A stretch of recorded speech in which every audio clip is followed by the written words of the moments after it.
And when you talk about great finishes, what a great finish we got to the comeback between the Minnesota Vikings and the Indianapolis Colts. The Indianapolis Colts had this game won.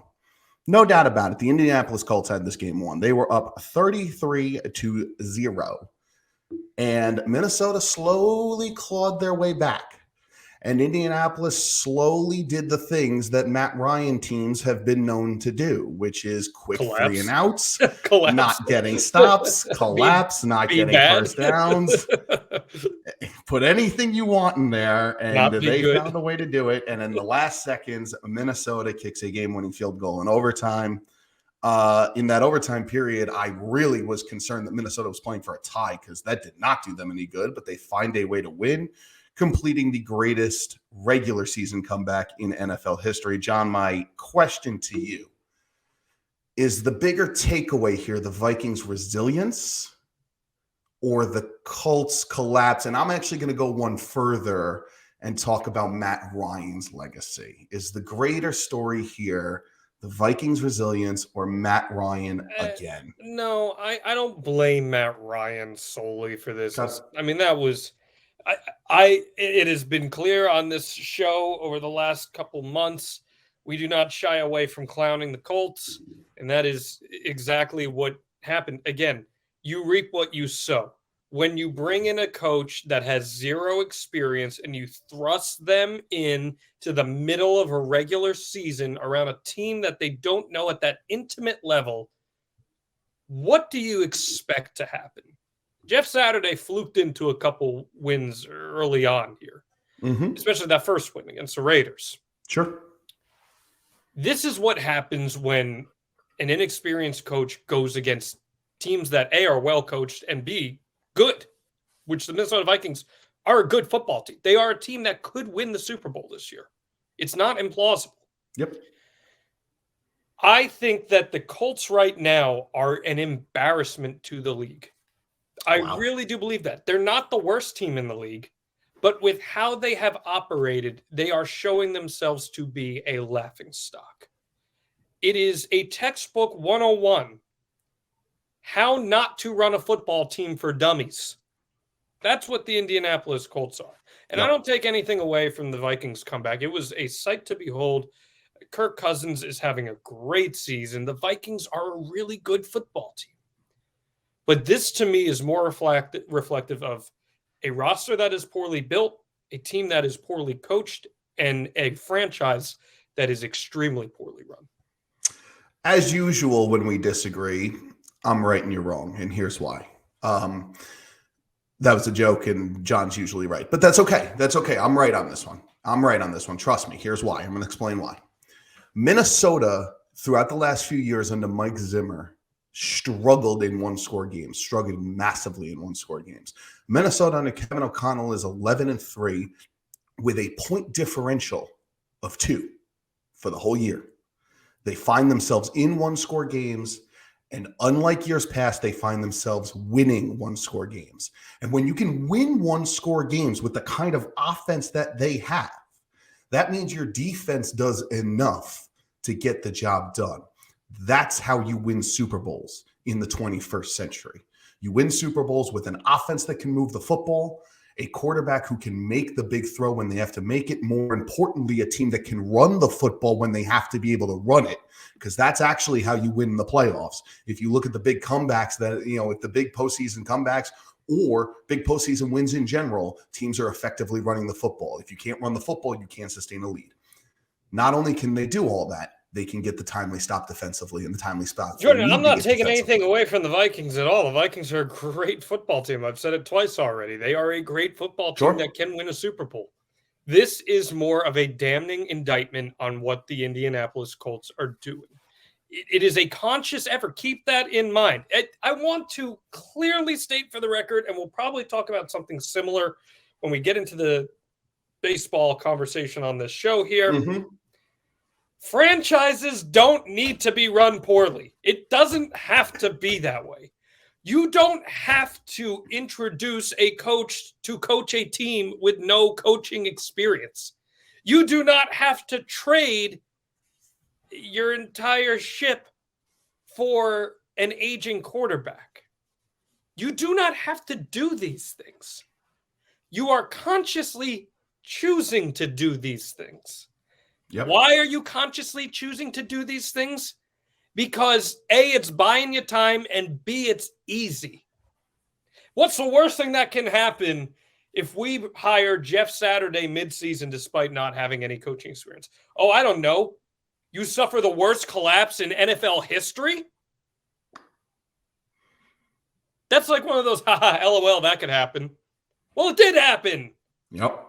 It sure did. And it's not surprising. You take a bad football team that is poorly run and you throw them against a good football team that currently is being very well coached. This is what happens. Let's not say this is the most shocking comeback ever, because it's not shocking. No, a lot of people saw it coming. A lot of people saw it coming. There were a lot of I'm looking at Twitter. There's a lot of guess who took, Vikings money line at 33-7 or whatever. And a lot of people were like, Minnesota's probably going to come back and win this game. So from that perspective, you're 100% right. This did not surprise a lot of people. I'm just saying, these are who the Colts are. This is who they will be until there are institutional changes. And when the moratorium is written on this insane decision that they made mid-season to institute these changes, it will reflect very poorly on them, extremely poorly. Speaking of things that were expected, here's something that wasn't. Oh, boy. Yeah. Oh, boy. Talking about ineptitude here. Woo! So this was a tie game. Let's take you to the fourth quarter. It's a tie game. Clock's about to expire between the New England Patriots and the Las Vegas Raiders. Ramondre Stevenson's decision to lateral the ball to a teammate on the final play was a surprisingly positive gain, and then it turned into complete chaos. Jacoby Myers got the ball, received the lateral, then backtracked in search of a new target. He saw one in Mac Jones near midfield, the quarterback of the New England Patriots.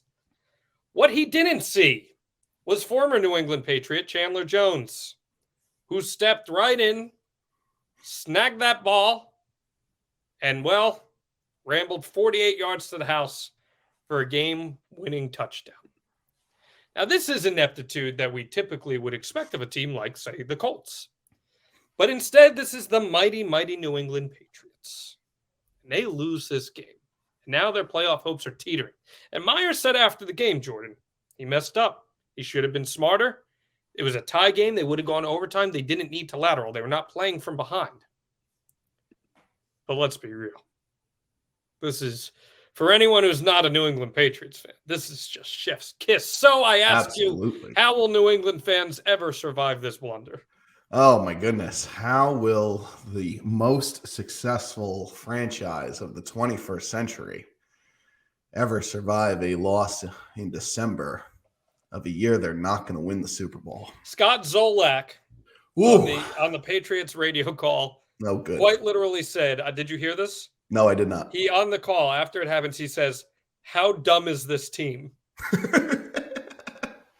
I mean, listen, first off, I don't know. Patriots for one night only, Jordan Katz, were the New York Jets. That's true. That's true. They were. I don't know how this is going to be written. That's 100% a coaching decision. This is an all-time bad play. I need to make that clear. It is an all-time bad play. With an all-time bad coaching decision. The players did not concoct that on their own. That's when Ramondre makes the first pitch to see if he's got something. That's the players. When Jacoby starts backtracking to make a throw backward, that's we were told to try to make something happen.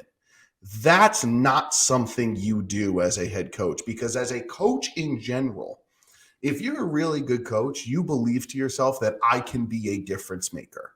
And one of the ways you can be a difference maker is to put your team in positions to be successful. Telling your team, if you see it, take it in that kind of scenario, is putting them in a position to fail. And they failed. Shout out Chandler Jones, who should have never ever been let go by New England. Here's your Christmas gift, by the way, getting a little revenge there because he should have never been let go in that Donta Hightower debate between him and Chandler Jones. Different story. This is a situation, John, where if you are the coach of a team, put your players in positions to succeed.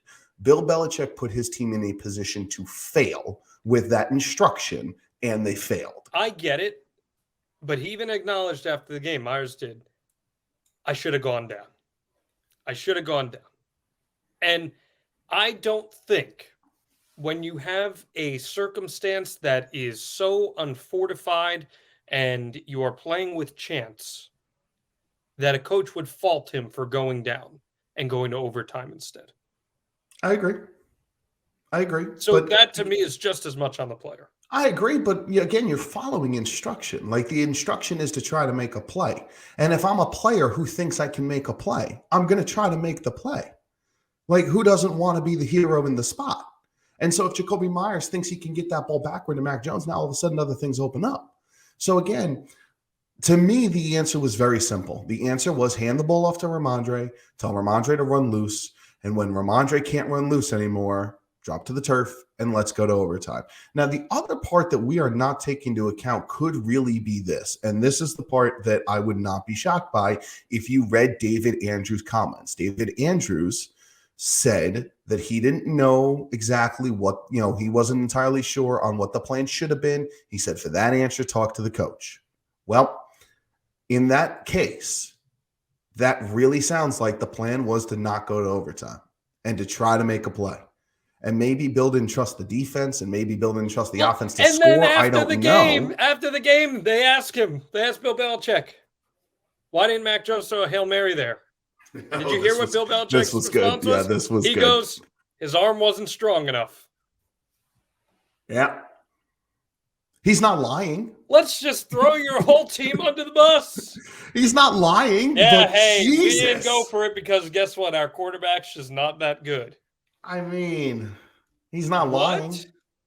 It's weird. It's a very These weird. are the mighty, mighty New England Patriots. Yeah, it's a weird situation right now. It's a weird situation This is how there. Bill Belichick could go out.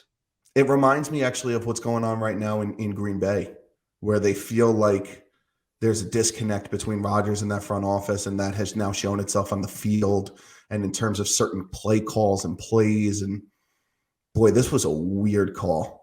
Just whoever drew this up, it's a weird call. It's an anti-Belichick call. Oh, it was probably Joe Judge, the same guy that did quarterback sneaks on 3rd and 15. How long were you holding in that one? I haven't thrown Joe Judge under the bus once on this show, but there's a first time for everything, and it just happened. Listen, Patriots fans, I get it. Everything's a conspiracy. The league is out to get you. I know. I've worked in New England. I covered the Patriots. I know. It's true. I get it. And listen, that coaching decision still wasn't as stupid as Pete Carroll not running the ball up against the end zone in the Super Bowl. It wasn't. Ultimately, this is a regular season game. But I will always remember very niche, ridiculous crap like this. Jordan can attest. My mind is littered with useless, pointed sports information. True. I will remember this for the rest of my life. I remember that look as Chandler Jones snagged this lateral and went the other way. And Patriots fans, just for once, as you count the rings on your fingers, as your poor 20-year-old fans lament the fact that they've only seen a couple championships in the last few years, they will remember a play like this.